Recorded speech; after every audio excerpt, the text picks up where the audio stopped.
Hey sweet peeps, here's a quick little video on how to make my cakes in a jar. They're one of my favorite little desserts to make. They're super simple, definitely something you could do with your children.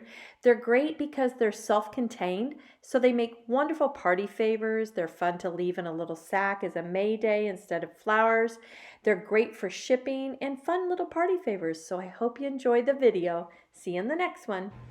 All right, so I'm just using a Pillsbury chocolate cake mix. Just empty all the contents in there. And then, oops, let me put this in here. You're gonna add, it calls for 1 cup of water and, let's see, I think it's a half a cup of oil they call for. Half a cup of oil. I never use the oil in the cake mixes, so I just put a 1/4 cup more of water in it. And then I do add the 3 eggs. I know you're never supposed to crack an egg over a bowl, but I've been cracking eggs for a lot of years. But that's just so in case you lose a shell, you can find it floating and not find it in one of your mixes. And then you're just gonna mix them all up.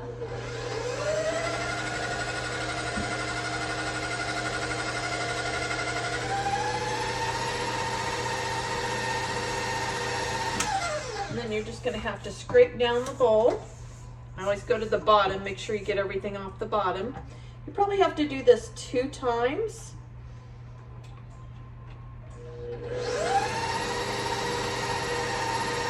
When I scoop the cupcakes into the cupcake pan, I used a ice cream scoop. And it makes it super simple. You just take a dip, plop it in. I don't use a liner. I just grease the cookie sheet with spray, drop one in. And my cupcakes took about 15 minutes in my oven. The box said 18 to 21. So my oven might cook a little hot, or it just might be the size that I was baking. So now we're gonna make the cream cheese icing. I love cream cheese icing. It's somewhat of my weakness. I like to put more cream cheese in. If you're a fan of nothing Bundt cakes, that is the secret to their icing as well. For years I've been making cream cheese icing, and I usually either put 1.5 packages or 2 depending on the size icing recipe I'm making. Today I'm just going to do a little over 4 cups of powdered sugar, so I'm doing a 1.5 packages. Set that over there, and then I'm just going to add 4 cups of powdered sugar. We've got that on.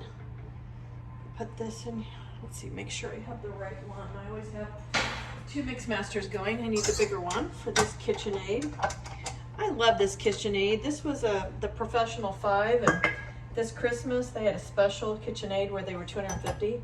So I bought an extra. I have gone through about 5 KitchenAids in my life, and I thought I might as well get myself a new one while they were $200 off. So there's my 4 cups of powdered sugar. And then, ooh, the lid was off. I usually put about 1 teaspoon to 1.5 teaspoons. I use clear vanilla because I like my icing to remain white. And then you can use milk or water, whichever you prefer. I like milk. If I'm making it for cookies, then I use water. But for the little cakes and cupcakes, I use this. And then to this, I will add about 1/2 stick of butter. But I'm gonna let this start mixing because that cream cheese was kind of cold.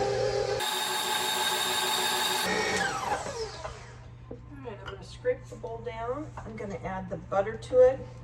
Normally, honestly, I cream the cream cheese and butter together first, but I was just talking away and went on about my way.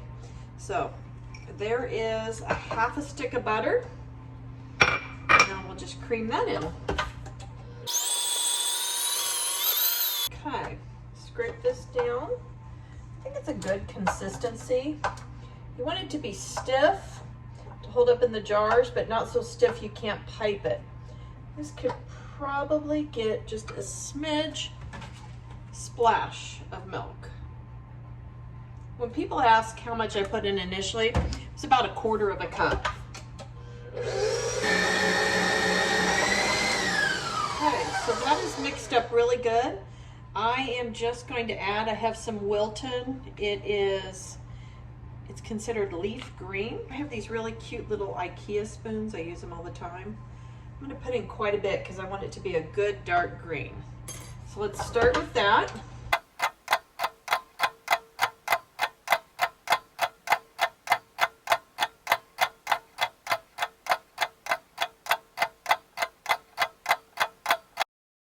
Okay, so I've got my cutting board. If you don't have a pastry bag, you don't need one. You can use a Ziploc. Just get a gallon Ziploc or a quart Ziploc, whatever you have. You're just gonna snip a hole. This pastry bag is about as old as I am, and I love it. But again, a Ziploc will work just as good. Just fill it with some of the icing. You wanna fill it enough that you're not constantly refilling, but you don't want it so full that you can't wrap it up.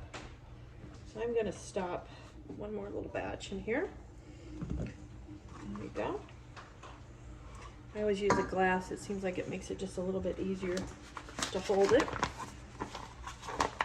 This one is actually a Pampered Chef. It's not my old one.